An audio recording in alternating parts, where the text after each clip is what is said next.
Sveiki, mėly tinklalaidės Tyla po triukšmo žiūrovai. Aš Augustė Gobelytė. Aš Augustė Vamskaitė. Šiandien labai malonumas laidoje matyti žmogų, su kuriuo suvedė kelias, neatsimenu tiksliai per kurią, bet knygų mugės metu. Minimum 2 metai. Panašiai. Tai labai jaučiasi šiluma ir gėris ir taip lengva bendrauti. Tai viena iš svajonių nuoširdžiai buvo pakalbinti laidoje, tai Ieva Dudaitė, pianistė. Sveiki, labas. Sveikos Augustės. Ir šiandien mūsų tema bus apie muziką, apie kelią į muziką. Ir mano pirmas klausimas jums, ar atsimenat tą dieną, kai pajutėt, kad muzika gali būti ne tik pomėgis, bet ir darbas? Tikrai labai gražus klausimas. Prašysiu ir aš, vadinkit, sakykit man tu, gal galim sakyti vieną kitai tu, nes man atrodo, esu toks žmogus, kuris yra labai nuoširdus, pasiekiamas ir žemiškas. Tai kažkaip tas jūs labai, tikiuosi, kad ir metų skirtumas netoks didelis mus. Tai tą momentą, kai muziką įsivaizdavau jau ne kaip hobį, o kaip galbūt savo gyvenimo duoną, aš dažnai vadinu pašaukimu. Turbūt sunku rasti tą vieną konkretų momentą, kada tai nutiko, bet jeigu aš taip pažiūriu labiau į vaikystę, tai vienas etapas buvo man 6 būnant, kai aš išgirdau tokį monstrišką kūrinį, man tuomet jis pasirodė neįveikiamas, grandiozinis, tokia didžiulė siekiamybė, kažkas neįmanoma. Aš taip įsivaizduoju, kai į kokį riedlenčių parką berniukai maži nueina ir pamato visus tos triukus. Ar ten motociklininkus, motokrose, tai turbūt irgi apima panašus jausmus, kad wow, kaip čia nutrūkališka, pavojinga ir nepasiekiama. Ir tai gali tapti žmogaus tikslu, tai man galbūt ir buvo pirmas toks tikslas savo, tai nebuvo, jog aš dabar tapsiu pianistė ir iš to pragyvensiu, bet aš norėjau įveikti tą kūrinį. Tai buvo toks pirmas mažas tikslas, aš norėjau sugroti būtent tą kūrinį. Aš nesuvokiau, būdama 6, kad kai tu pasieksi tą tikslą, tavo lūkesčiai pasikeis ir bus poreikiai didesni ir tada tu norėsi dar neįveikiamesnių dalykų arba paslaptingesnių. Nebūtinai tai visada turi būti didžiulis iššūkis, bet galbūt tai gali teikti didžiulį malonumą. Tai vėliau tikriausiai kitas kertinis momentas buvo man būnant 16, jau po 10 metų, kai aš sau uždaviau tokį elementarų klausimą. Ar aš galiu gyventi be fortepijono arba be muzikos savo gyvenime? Ir man tas atsakymo skaidrumas tikrai buvo sukrečiantis. Man iš karto atėjo atsakymas per milisekundę, kad ne, aš negaliu. Ir tai yra iš tikrųjų toks paprastas klausimas, jeigu daugelis mūsų būdami paaugliais užduotų savo klausimą apie bet kokią veiklą. Ar aš galiu gyventi be rašymo? Ar aš galiu gyventi be tapybos? Ar aš galiu gyventi be sporto? Šito sporto konkrečios šakos? Ar aš galiu gyventi ten, nežinau, be kažkokio tai poezijos skaitimo, be mezgimo, be dar kažko, tada tu pajauti tą pirmą impulsą, kad galbūt ta kryptis, kažkokia ta meninė ar ten humanitarinė labiau kryptis yra tavo. Bet netgi po to aš vis tiek nenoriu meluoti klausytojams, nes visada sakau tiesą. Negaliu pasakyti, kad net suvokusi tai, kad jau 100% pasinėriau stačia galva į tą veiklą, aš vis tiek studijavau 2 bakalaurus, iš kurių vienas buvo net ne fortepijonas, o Europos teisė ir ekonomika, Maastrichto universitete, ir šalia mokiausi fortepijono bakalauro. Tai aš netgi tada turėjau planą B ir aš dažnai savęs klausiu, ar aš turėjau jį dėl savęs, ar dėl savo tėvų, senelių, dėl ko aš mokiausi tas antras studijas. Ir žinot, daugeliu atveju atsakymas turbūt būtų, kad patenkinčiau savo tėvų poreikius, lūkesčius. Bet ne, aš pati labai daug metų norėjau patirti universitetinės studijas ir ką reiškia būti studentų akademijoje, tame tikrame universitete, kur yra srautinės paskaitos. Nes kas tai yra muzikos studijos? Tai yra individualus darbas. Taip, mes turime darbo grupelėse, mes turime muzikos istoriją, solfedį, chorą, įvairias tas specialybės, muzikos teoriją, bet tai yra iki 12-15 žmonių grupelės. Ir tu niekada nepatiri to srauto jausmo, kai vyksta paskaita ir 500 studentų ateina į auditoriją, ar ne? Aš labai norėjau patirti tą studentišką gyvenimą ir ką reiškia būti tuo tikru studentu.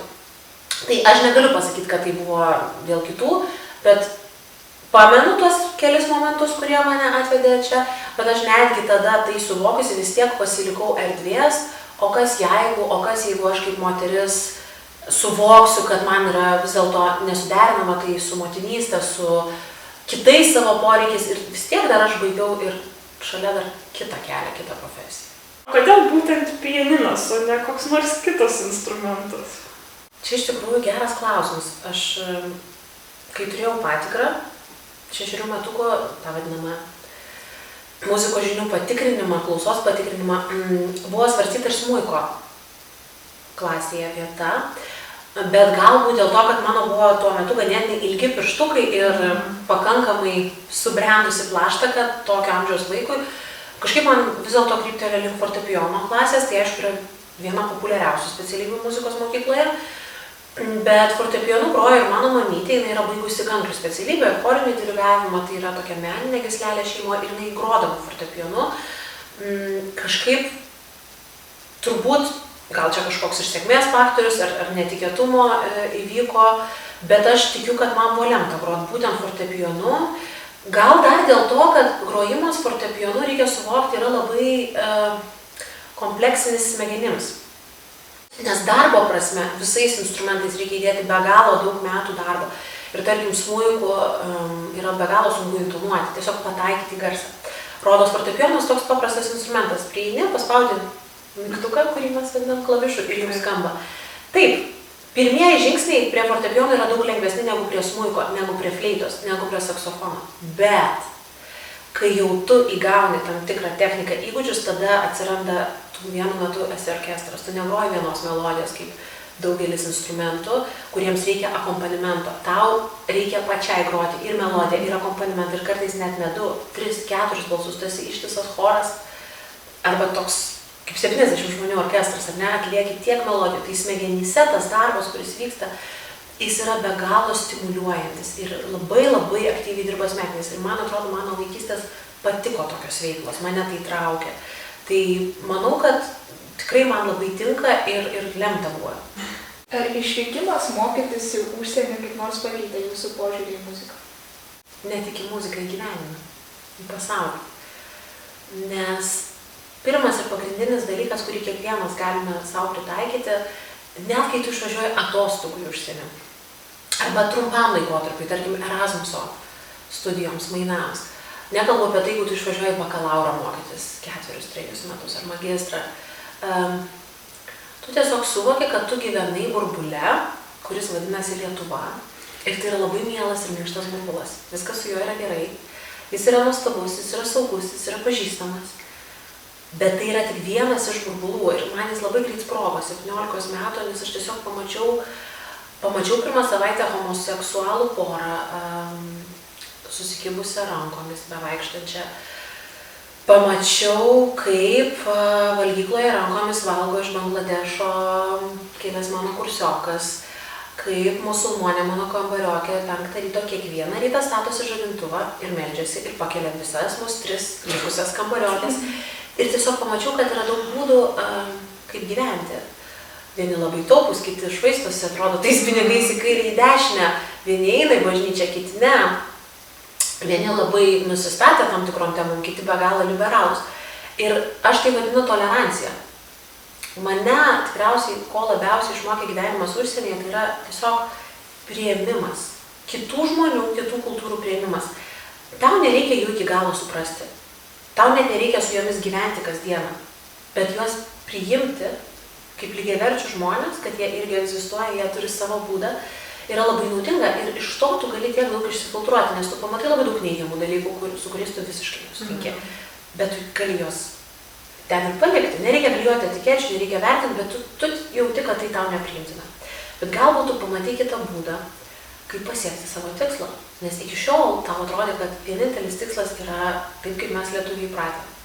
Sunkiai dirbant, esam darboholikų tauta, darbštumą žmogų puošia taip, bet galbūt kartais yra kažkoks kitas kelias, kur ne viskas ateina tik per tai, o per kažkokį ir paleidimą arba leidimą savo pailsėti, o gal kaip tik per kažkokias tai pažintis, per požiūrio pakeitimą. Tai aš sakyčiau, kas liečia muziką, man buvo didžiausias sukrėtimas, kad ir koks tu geras buvai Lietuvoje, tai pasaulyje mastu tu esi tokia maža žuvelė didžiuliam vandenyne, toks mailius. laukiai, nes iš tikrųjų aš ir dabar, žinokit, su to susituriu, prisipažinsiu, aš grįžau į Lietuvą prieš 5 metus, 5,5 jau. Ir man teko bendrauti su labai daug garsių Lietuvos atlikėjų, tiek iš klasikos pasaulio, tiek iš pop, tiek iš hip-hopo, tiek iš repo, iš įvairiausių muzikos stilių, sektorių, tiek su jų vadybininkais, tiek su prodiuseriais, koncertų promauteriais. Aš tikrai dabar Lietuvoje su muzikinės kultūros, muzikinio pasaulio atstovais esu pabendravusi per tą laiką. Ir vis dar aš kartais jaučiu, kad ir kokie mes talentingi, taip, lietuviai yra be galo talentingi, netgi pasauliniu mastu vertinant. Ir tikrai labai daug ko verti. Bet kartais aš dar vis pajaučiu tą tokį didžiulį susireikšmį ir kažkokį nežmogiškumą arba labai, nežinau, stiprų svarbos jausmą. Vis tiek mes visi esam tik žmonės, kad ir kas mes bebūtume, kad ir ką mes kasdieną veikiame, ar tu šluoji gatves, ar tu dirbi kasininku, ar tu esi mama, ar tu esi darželio auklėtoja, ar tu esi pianistė, vis tiek pirmiausia tu esi žmogus. Ir galbūt man to ir trūksta truputėlį to tokio žemiškumo, nes kartais net užsienyje bendraujant su koncertų salėmis, su atlikėjais, aš pajausdavau, kad aš tikrai ten esu maža žuvelė, ypatingai pačioje pradžioje, kai neturėjau nei vadybos, nei jokių, tiesiog buvau studentė. Bet kaip pagarbiai visi bendraudavo, kaip visi atsako į laiškus, net jeigu tai yra neigiamas atsakymas, bet tai yra atsakymas, ir tai yra elementari pagarba žmogui.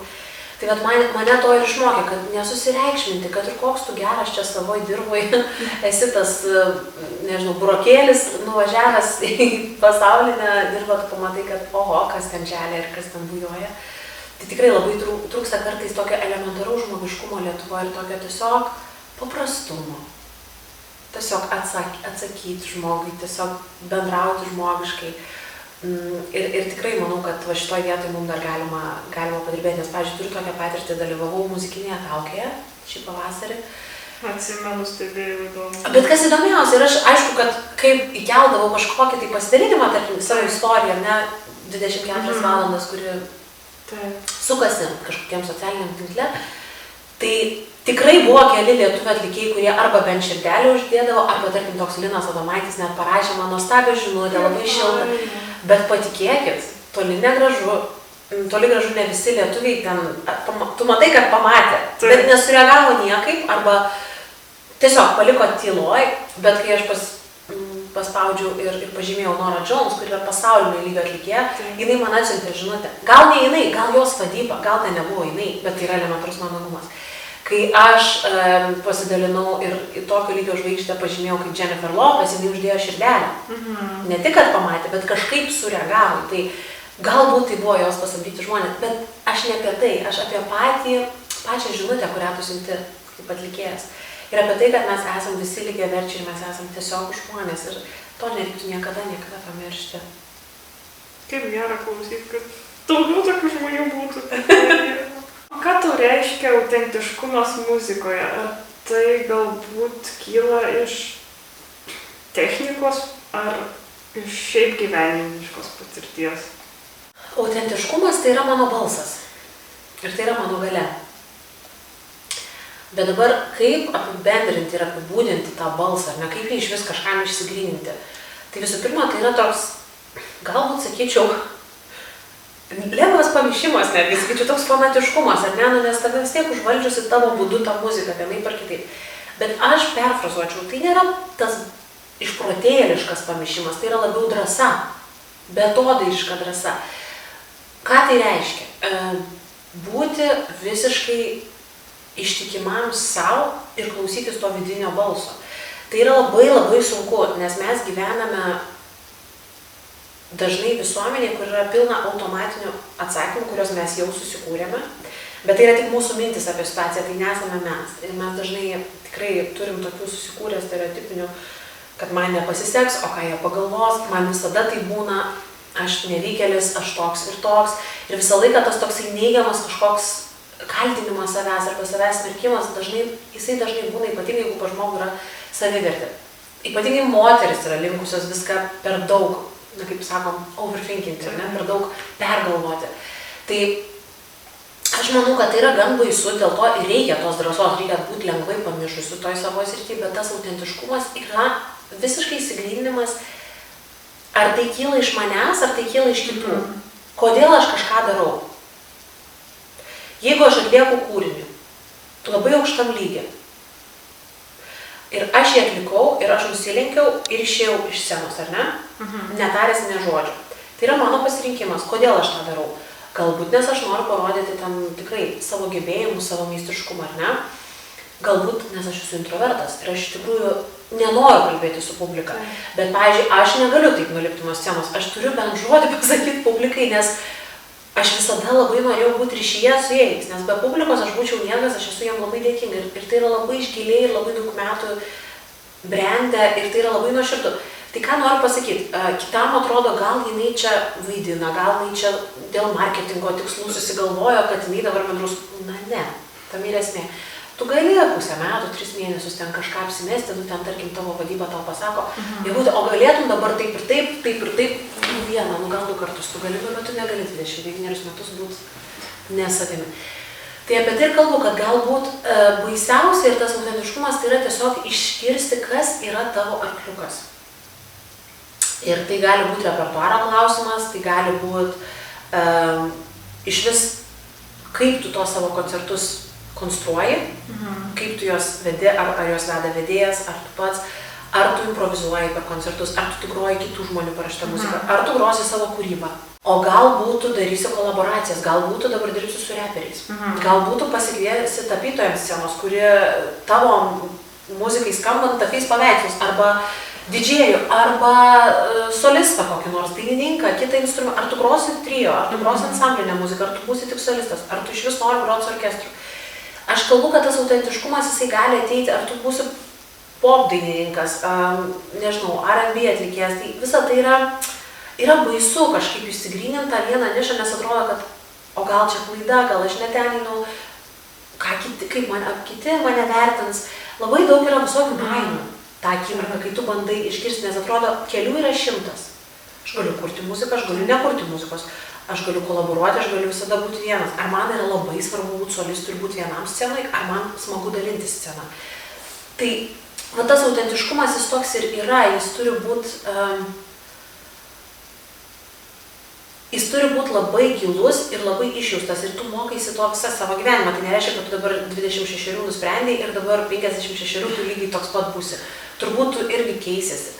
Bet man atrodo, tas virsmas ir yra gražus tavyje, kad tu keitiesi, bet visą laiką stabtelt, kas kažkiek laiko ir atsigręžti savo vidų ir paklausti, ar aš tai darau, nes čia Instagrame dabar trendino tokie dalykai ir čia užėjo mada, ar aš iš tikrųjų noriu. Juk net kūnas parodo mums. Net būna kūno atmetimo reakcijos, mintis apie tai, ar kūnas eina į tą projektą su džiaugsmu, ar jis nori tą rytą keltis ir lėkti per kamščius ir būti toj studijoje tą valandą, ar tu atsikeli ir jauti, kad, o Dieve, kodėl aš čia prieš 3 mėnesius užsikroviau tą projektą. Dukra serga, aš nenuotaiko, aš neįsimiegojus, aš visiškai ten nenoriu būti, aš to nedegu. Ir mes visi išgyvenam tai, net ne muzikanto keliai, tai žinai, aš manau, kad labai svarbu pabūti tyloj su savim. Nes aplink yra didžiulis triukšmas. Mes gyvenam ypatingai didžiulės informacijos ir srauto visuomeniai. Praktiškai tai yra beveik nenormalu, nes aš kaip pagalvoju, kaip mūsų smegenis, mes jų visų galimybių nepanaudojam, galbūt ar ne, mes savo smegenų 100% neišnaudojam. Bet kuriuo atveju mūsų smegenys nėra padidėjusios. Nėra dabar, kad tos smegenys, kurias žmonės turėjo 1990-aisiais ir 2025-aisiais yra, nežinau, 50% didesnės, išsiplėtus, jos vis dar yra tos pačios smegenys. Bet jeigu mes pagalvotume per dieną, su kiek žmonių mes socializuojamės, jeigu mes suskaičiuotume visas Messengerio žinutės, Instagram žinutės, e-mailus, pokalbius, žmonės sutiktus gatvėj, mes turbūt dieną pabendraujam su tikrai 10, jeigu ne 100 žmonių, kiekvieną mielą dieną, kai mes neturėjome kompiuterio ar mobilaus telefono, tai tiesiog buvo neįmanoma su tiek žmonių pasocializuoti. Laidinis telefonas, keliam paskambinai, klasės draugai, mama, tėtis, nežinau, studijų draugai, kursiokai. Tikrai tai buvo labai apribuota. O dabar vien tas socialinis kontaktas, vien bendravimas paima labai daug resursų iš mūsų ir mes labai daug savęs dalinam. Tai yra ir gerai, bet tai turi ir kažkokią tai kitą pusę.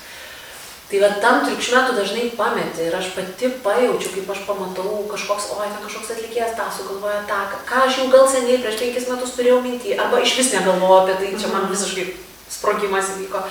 Ir aš labai žaviuosi, ir aš labai palaikau, ir visuomet mintimis tik sveikinu, siunčiu geras mintis ir žinutę nusiunčiu, tikrai stengiuosi palaikyti, bet neišvengiamai pradedi save lyginti. Aha, o jeigu tas gali taip, tai dabar ir tada tas atsiranda toks ir nepakankamumo jausmas ir toks pastoviai kažką pasieki ir negali to pasidžiaugti. Tai čia yra tikrai labai dideli pavojai, kur tiesiog turi suprasti, kad tu turi eiti savo keliu, savo taku, nes Obama prezidentu, jeigu neklystu, tapo, kai jam buvo 50+.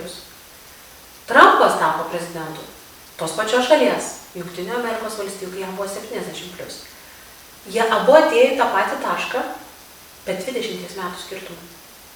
Tau nebūtina būti kažkur šiandien, kur yra kitas. Net jeigu tavo siekiamybė yra tas, kur yra kitas, tau nebūtina šiandien ten būti.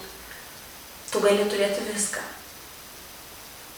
Bet ne viską tuo pačiu metu. Čia irgi labai svarbu. Ir svarbiausia savim būti. Tai vat.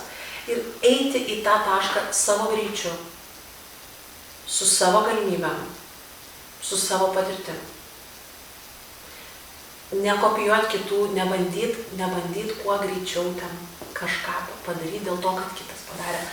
Ar tu tikrai to nori? Ar tau iš vis ten vieta? Ar tau tikrai to reikia? Ar tu iš vidaus to nori? Ar tu nori dėl to, kad kitas tą turi? Tai čia tokie kaip ir labai elementarūs galbūt klausimai, bet savirefleksijai jie yra tikrai naudingi. Ir žinai, kartais aš pagalvoju pabūt tokiu stebėtoju. Nes mes jau galvojam dažnai, kad mūsų mintis esame mes. Bet mūsų mintis dažnai būna reakcija į kažkokias emocijas, į kažką, kas vyksta išoriai. Kažkas kažkaip pasielgė, kažkas kažką pasakė, kažkas tau sukėlė baimę, nesaugumą ir tu iš karto turi 50 minčių apie tai. Bet tau reikia stabtelt ir įsitikinti, ar tos mintis yra tikrai, kas esi tu, ar tai yra tiesiog reakcija į grėsmę, į pavojų, į džiaugsmą, į euforiją, į kažkokius tai išorinius veiksnius. Tai bet pabūt savęs stebėtojų, pastebėti save iš šalies, neklijuot jokių vėlgi etikečių, nevertinti, ar tu geras ar blogas, ar tau sekasi ar nesiseka. Tiesiog pastebėti save iš šalies, kas vyksta. Tai yra labai sunku, bet manau, kad labai naudinga mums visiems. O kokį kūrinį labiausiai patinka groti ir kodėl? Čia toks klausimas, kur turbūt reiktų kokias 3 dienas pagalvoti, peržiūrėti viską, ką esi grojęs ir tada suprasi, kodėl. Aš gal išskirčiau keletą kūrinių, bet visi jie turi savo istorijas. Ir tikriausiai ne pats kūrinys kelia tam tikrą emociją, o kontekstas. Tai vienas iš tokių kūrinių yra mano vyro mylimiausias kūrinys, pavadinimu River Flows in You, tai yra japonų kompozitorius Hirumas kūrinys. Ir man jis yra labai mielas dėl to, kad mano vyras labai dažnai paprašo, kad aš jį pagročiau. Ir yra tokia kurioziška situacija, kai mes gyvenome 3 metus butelėje, 37 kvadratuose, aišku, mes turėjome kaimynų. Ir kone kas antrą vakarą jis vis Ievute pagrok River Flows in You. Ir aš galvoju, vargšai kaimynai, kiek galima klausytis to River Flows in You. Tai toks tikrai, ir paradoksas, nes jam labai patiko, bet kaimynai tai pasirinkimą neturėjo. Bet nesiskundė. Niekas nesiskundė per tą laikotarpį. Kai persikėlėm į namą, dabar gyvenam kaimukyje, laukuose, tai ten gali groti kiek nori ir 3 ryto tą kūrinį ir niekas tikrai nesiskūs, tai dabar situacija yra šiek tiek kitokia. Tai čia vienas kūrinys. Tada dar yra keletas kūrinių, kurie man turi tikrai didžiulę reikšmę. Tai vienas iš jų būtų pats pirmasis kūrinys, kurį aš pati parašiau. Visuomet pirmas bus pirmas. Pirmas vaikas, pirmas universitetas, pirma klasė, pirma meilė. Mums tai yra kažkas išskirtinio, nes tai vyksta pirmą kartą mūsų gyvenime. Tai kai aš sukūriau tą kūrinį, dar buvo tikrai toks simboliškas nutikimas, kadangi mano pilvelėje dabar jau auga antra dukrytė, o tuo metu augo Marytė, mano pirmagimė. Ir aš nešiodama ją parašiau tą kūrinį ir įsivaizdavau tos tokias mažas, kažkodėl kaip balerinos pėdutės, mažas pėdutės, lakstančias po pievą, pienės pūkus, upelio čiurlenimą, tą tokią vaikystę ir kaip jinai auga, bręsta, keičiasi. Ir ten buvo vyriškojo prado ir moteriškojo prado, yin ir yang, tokia lik susijungia ta sintezė tarp vyro ir moters, ir dėl to kūrinys turi dvi dalis, lik susijungia Marijonas, susijungia Ieva, ir jeigu simboliškai mes paimtume Marijono vardo pradžią Mar ir Jie, tai sujungtume į Marie, tai būtų prancūziškas vardas mergaitės Marie, o mes dukra ir pavadiname Marija. Tai taip viskas taip nuoseklu, taip logiška, taip aišku, skaidru ir labai nekalta, labai vaikiška, labai žemiška. Tai man labai tas kūrinys yra mielas, nes kelia labai daug prisiminimų apie tai, kaip aš tapau mama, kaip aš tapau kompozitorė.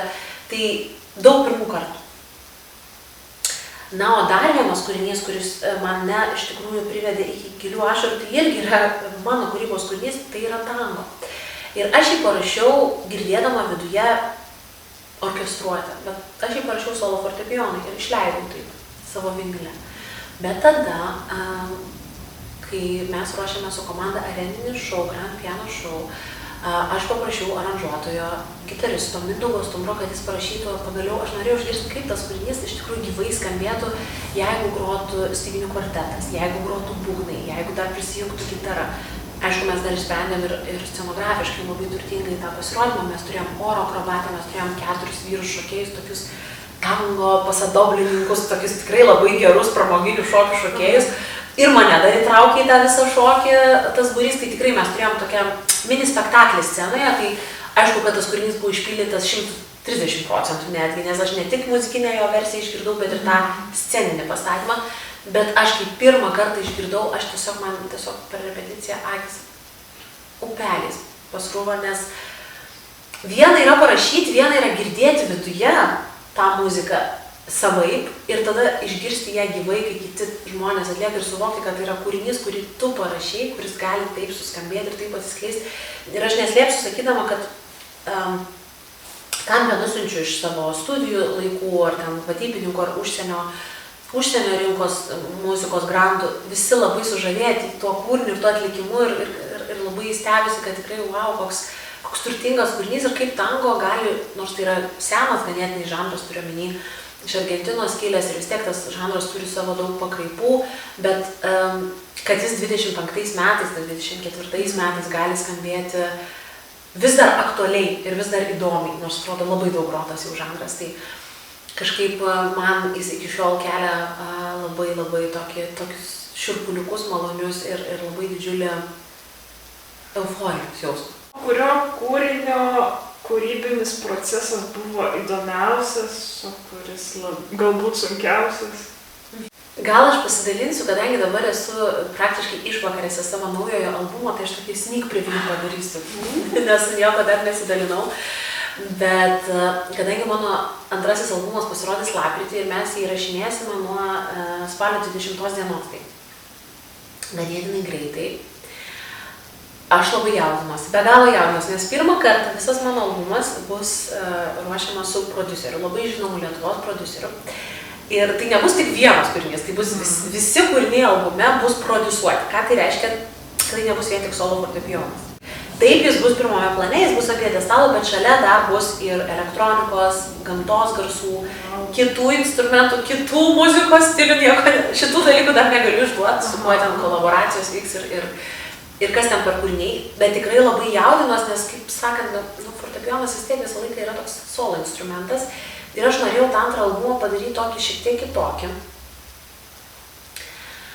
Norėjau paeksperimentuoti ir aš tikiu, kad daugelis pianistų šitoj vietoj brauktų brūkšnį, dėtų tašką ir sakytų, ne, čia yra riba, šitos tau nereikia peržengti. Fortepijonas yra fortepijonas, tai pali, kuris yra. Ir aš ir sutinku ir ne. Aš labai daug grojau kūrinių, kurie yra solo fortepijonai, visą klasikos tą repertuarą didžiąją dalį. Dabar jau groju savo muziką, labai groju daug populiariosios muzikos, tai su žanrais aš eksperimentavau pastarosius 10 metų liksotės. Bet aš visada girdžiu tą fortepijoną kaip tokį instrumentą, kuris gali parodyti tiek skirtingų, 10 minimum savo skirtingų veidų. Ir tai, ką mes parodėme arenoje, tai buvo kokie 3-4 jo veidai, bet aš viduje matau dar N tų veidų, tik aš nenoriu visko atskleisti per pirmąjį šou, norisi pataupyti ir pasilikti vis dar ateičiai, kad kažką dar parodyti. Tai su šiuo albumu aš irgi iš dalies labai rizikuoju, nes tikrai investuosiu labai daug savo lėšų, nėra čia ko slėpti, tai yra labai brangus albumas. Ir aš labai rizikuoju, nes aš nežinau, ar žmonės jau klausys, aš nežinau, ar kam nors patiks ta mano muzika, bet aš negalėsiu ramiai gyventi, jeigu aš šito nepadarysiu. Aš tiesiog savo pasakiau, kad, na tai, pinigėliai yra pinigėliai, mes pasitariam su vyru, kad, na gerai, mes namą ilgiau įsirenginėsim, dar metais ilgiau turbūt reikės tą namą mums įsirenginėti, bet ten ta spinta ar sofa ar kažkoks baldelis, iš tikrųjų, nu, tai nėra gyvenimas vėl, o ta kūryba, kaip jis ir sako, Ieva, tu nemiegosi ramiai. Kai tau bus 60, tu atsigręži ir klausi savęs, o kodėl tu nepabandai, o kodėl tu man su to prodiuseriu. Net jeigu tai bus visiškas fiasko, nesėkmė, tarkim, niekam nepatiks. Bet aš bent ramia sąžinę miegosiu, kad aš dėjau visas jėgas, aš net visus finansus ten dėjau, savo energiją, kūrybinę energiją, ypatingus savo laikotarpį, pasilaukdama vaikelio, tai tikrai nėra toks įprastas laikotarpis, bet mano mintis buvo tame projekte. Visus 25 metus tikrai įdėta labai daug kūrybinės energijos, viskas apgalvota iki detalių, aš jau esu parašiusi visas natas, tai bus vėl leidžiamos ir natos albumo. Tai yra išbaigtas projektas, tai yra neatmestinis projektas, tai yra tikrai daug resurso pareikalavęs mano albumas ir aš galvoju, kad baisu, bet nu, kažkaip reikia rizikuoti, reikia gyvenime bandyti ir daryti ir ačiū Dievui, kad man atsiuntė tokį palaikantį vyrą ir tokią nuostabią šeimą, kurie irgi supranta, kad yra tam tikrų dalykų, kurių nepamatuosi materialiai arba kurių vertė yra visiškai nefinansinė ir neatsiperkamumas. Nes iš tikrųjų tokį albumą, kad jis tau atsipirktų, reikia labai daug parduoti vienetų. O šiais laikais mes puikiai žinome, kad daugiausia visi klausosi muziką iš vis tik Spotify ir YouTube'ai. Turiu ir... Taip, yra tų tokių melomanų, tikrai tokių iškėtėjusių, bet didžioji dauguma jau labai retai perka albumą. Tai reiškia, kaip jis tau ten jau gali labai su kaupu ir atsipirkti. Tai ne viskas yra daroma dėl atlygio, ne viskas yra daroma iš materialinių paskatų, tai yra sielos dalykai, tai yra tavo proto dalykai, tai yra kažkas, kas yra tavo emocinis intelektas, kas yra tavo kūryba, oras, visas gyvenimas. Ir aš tikrai darau tą, žengiu pilna koja, pilna galva, visą širdim į tą projektą. Ir tų pas mane tokių rizikingų projektų gyvenime vis pasitaiko, tai vienas, tai kitas. Bet aš kažkaip galvoju, kad ir ieškai savęs, ir atrandi kažką naujo apie save, ko dar nežinojai. Vėlgi išsifiltruoji, kažkas gal neprilimpa, tau netinka, nepatinka. Pamatai galbūt, kad nauja galimybė, nauja niša, kitą rakursą, tai vis tiek verta yra daryti, tai tikrai aš esu toks žmogus, kuris nežinau, iš kur pas mane tos jėgos taip nebijoti ir drąsiai eksperimentuoti, bet aš labai daug eksperimentuoju su muzika. Ir aš tai tiesiog laikau tokio, nežinau, augimu, tokiomis galbūt kažkokiamis galimybėmis naujomis savo. Tai labai laukiu. Čia šiek tiek pamonsavau ir aš tikiuosi, kad tas albumas skambės ir patiks visiems. Aš irgi dabar labai laukiu. O ką savo kūrybą sieki perduoti klausytojams? Čia labai gilus klausimas. Bet jeigu tikrai taip nuoširdžiai, tai didžiulė meilė muzikai. Nes taip kaip aš myliu muziką, tai yra tikrai verbaliai. Aš čia galėčiau galbūt 20 minučių apie tai pasakoti, bet joks žodis verbaliai nepapasakos to, ką man reiškia muzika. Tai yra mano galūnė, tai yra mano kūno pratęsimas, tai yra deguonis, tai yra praktiškai mano esybė, nes kai aš groju fortepijonu, aš nemoku papasakoti to jausmo, bet aš kai prisiliečiu prie tų klavišų, tai yra iš dalies taip įprasta, taip sava, nes tai yra kaip dantis valytis. Jeigu tu kažką darai nuo 6 metų, kiekvieną mielą dieną, aišku, kad tai yra ir įpročio dalykas. Negali paneigti, kad yra net raumeninė atmintis, kad jeigu tavo smegenys galvoja apie kažką kitą, tavo pirštai dar vis tiek ten kažkiek išneš, kaip aš sakau, be to generolo tie pėstininkai dar gali sulaksyti, aišku, paskui chaosėlis prasideda, vis tiek tu turi viską smegenim valdyti, ar ne, ir duoti nurodymus iš viršaus. Bet šiaip tai yra didžiulė meilė, tai yra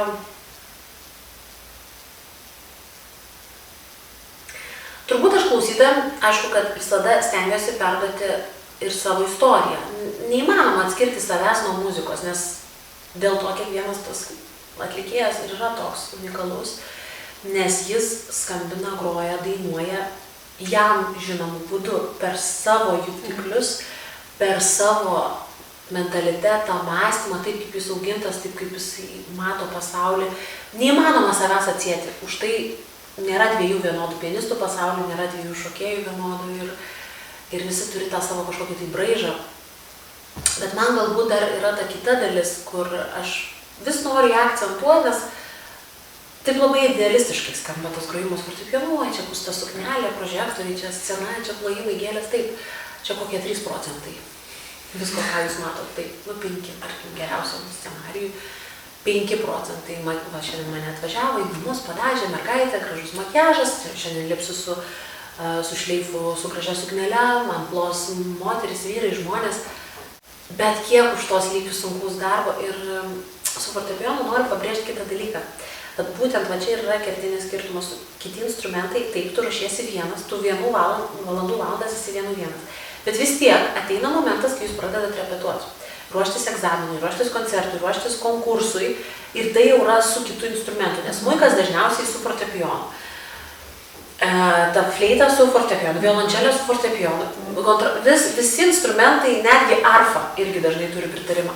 Tai atrodo tokie daugelis instrumentų, vis tiek jie turi dviese būti scenoje, finaliniam variante.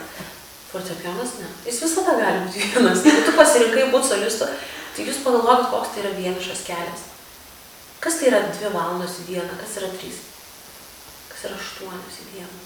Tu ne kiemą žaidži, tu girdi pratidarytą langą, kad ten kažkas šukauja, žaidžia ten vaikystėj klases, paskui eina į pasimatymus kažkas, paskui eina į vakarėlį, eina į klubą. Tu sėdi per 88 klavišų, sėdi ir vis tam, ką kiti daro, sakai ne, šitam sakai taip. Tai fortepijonas yra sugėręs visą mano vienišumą gyvenime, kurio yra labai daug. Aš labai daug valandų esu praleidusi viena, aš tiesiog galiu turbūt vietoj dabar pasakojimą apsiverti, kiek aš valandų esu prabuvusi viena. Ir aš žinau, kad yra introvertai, aš žinau, kad yra ekstrovertai. Yra žmonių tipų, bet nesvarbu, ar tu esi introvertas, ar tu esi ekstrovertas. Jeigu tu groji fortepijonu profesionaliai, ar tau tai patogu, smagu, ar sava, ar ne, tu esi labai daug valandų prabuvęs vienas. Už tai, kai manęs paklausė, Ieva, kodėl tu turi mokymus, kodėl tu jų neatsisakai, arba kodėl tu va dabar, nežinau, neatšauki visų koncertų, tai dabar tu laukies vaikelio ir galėtum išeiti tą tikrą dekretą, atsisakyt, pasakyti ne veikloms, stabdyti veiklas. Taip galėčiau ir turbūt taip tam tikrų momentų tą ir kažkiek lėtinsiu ir darysiu, arba priklausomai nuo situacijos. Bet jūs neįsivaizduojat, kiek aš esu valandų pabuvusi viena ir man būti socialiai, būti tarp žmonių yra taip gera ir aš tai taip vertinu, nes kai tu esi vienas, pradeda lysti viskas iš vidaus. Ir geri, ir patys blogiausi tavo dalykai. Visos blogiausios mintis, kol tu to netgi gruot, taip, tu turi susikoncentruoti muziką, bet vis tiek tau tie jausmai sukyla. Ateina liūdesys, tu nuverki grodamas, ten ant tų klavišų ir ašaros yra kritusius, ir kraujo lašai, ir arbata išlieta, ir kava, ir nemigo naktis, ir mane yra kažkada apsauginis išvaręs Vokietijoje iš koncertų, aš likau gudruolė, kai sugalvojo nakvoti konservatorijų ir galvoju, aš čia atsinešiau miegmaišiuką, aš pagrosiu iki 1 nakties, ką man eit namo, neapsimoka, aš vis tiek 7 ryto čia būsiu, dar stūpysiu laiku, kol su dviračiu ten naktį važiuosiu, dar stūpysiu kokį 40 minučių, pirmyn atgal. Ką jūs galvojat, 2 nakties aš jau ten įmigau, ateina apsauginis. Negalima čia, sako, panelė nakvoti, prašome keliauti ir išvarė mane. Bet aš žinau savo kailiu, ką reiškia pasilikti nakvoti prie instrumento, miegoti ant instrumento ar po juo. Ir tu kitoj šalyje, tu negali pas mamą ar pas sesę pasibelsti duris ar ten. Taip, tu gali paskambinti gal telefonu, bet tu negali jo apkabinti, tu negali paverkti jam ant peties, tu negali pasidžiaugti, kas tau gero nutiko gyvai. Tai yra tas vienišumas ir kitas instrumentas, jis yra pirmoji mano meilė. Jis viską iš manęs žino, visas mano paslaptis. Kas man buvo nutiko gero, kas man nutiko blogo. Jis toks, kaip sakau, kaip ir mylimasis, kaip ir globėjas, ir mama, ir tėtis, ir sesė, ir draugė vienu metu. Aš net vyrą juokauju, pasirinkau, kad rimuotųsi. Fortepijonas Marijonas turi rimuoti su fortepijonu. Tai va, tai yra tikrai toks, nežinau. Mane geriausiai gyvenime pažįsta fortepijonas. Ar grodama labiau jautiesi kurianti ar klausanti? Nu, tarkim, jeigu klausanti, tai savęs erdvės arba kūrinio to paties. Tikriausiai labai priklauso nuo akustikos, nuo vietos ir nuo publikos. Nes tarkim, kai tu groji didžiulėje salėje, kur yra labai gera akustika, kur yra labai aukšto lygio fortepijonas, mano pats mylimiausias Fazioli vadinasi, net nestingvėjus, ne Yamaha, aš labiausiai myliu rankų darbo Fazioli, itališkus instrumentus, man tiesiog limpa prie pirštų, jie yra tokie, lyg 50 metų jau groti kažkieno, nors jie yra naujutėliai, iš fabriko atvažiavę, bet tokie malonūs, tie klavišai. Tai jeigu aš esu tikrai labai įspūdingos akustikos salėje, tai turbūt yra labiau klausymosi patirtis, nes tu tada sugeri viską. Kiekvienas garselis, jis gali turėti tiek atspalvių, tyla tarp natų, žmonių, kvepavimas, reakcijos, tu jauti kartais tą spengiančią tylą pauzėse, kaip jie susikaupę tavęs klauso, atrodo, net bijo įkvėpti, bijo nusičiaudinti, nusiklausę. Tai gali būti labai klausymas, bet vis tiek didžioji dauguma koncertų galbūt labiau kūryba, nes aš labai mėgstu netgi tai, jeigu būnu susiplanavus savo koncertą, aš niekuomet nerepetuoju to, ką aš sakysiu, nes aš labai noriu, kad tai būtų organiška ir tai ateitų iš vidaus, nors, pavyzdžiui, mokykloje, galbūt kodėl aš nerepetuoju, aš mokykloje labai gerai mintinai išmokdavau ir eilėraščius, ir tekstus, ir pristatymus, prezentacijas. Tai aš turėjau tą įgūdį mintinai išmokti tekstą ir jį perteikti. Tai galbūt man tiesiog tas įgūdis padeda dabar, nes man nebereikia tiek daug kartų tą patį tekstą skaityti, repetuoti ir kartoti, man jis lengviau įsirašo į pačias smegenis.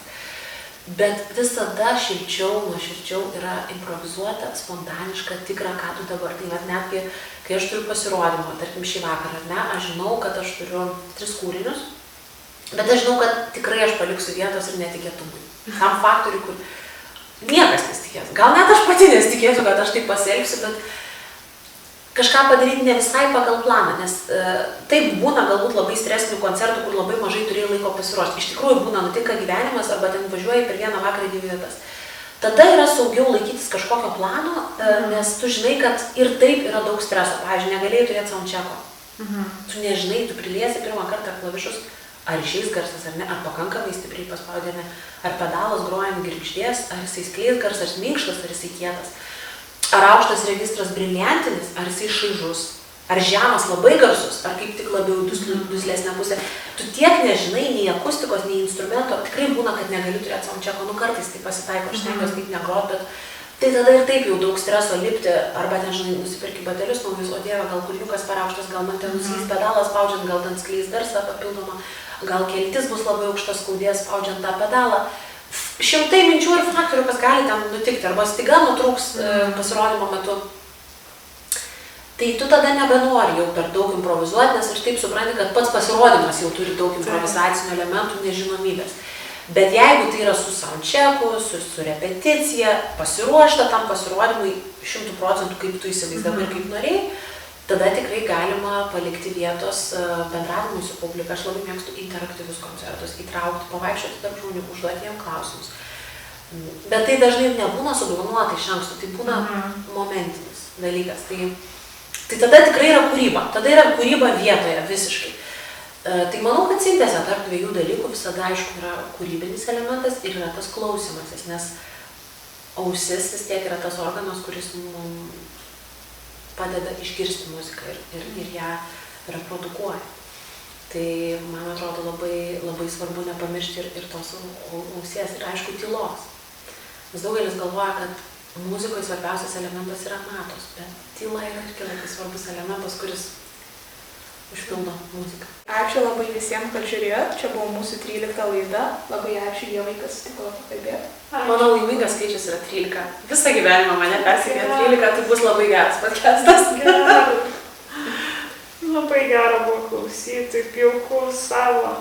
Ačiū Jums, Augustės, Jūs labai nuoširdžios, mielos ir kuo didžiausios Jums sėkmės. Klausykit savo vidaus ir darykit tai, ką jaučiat.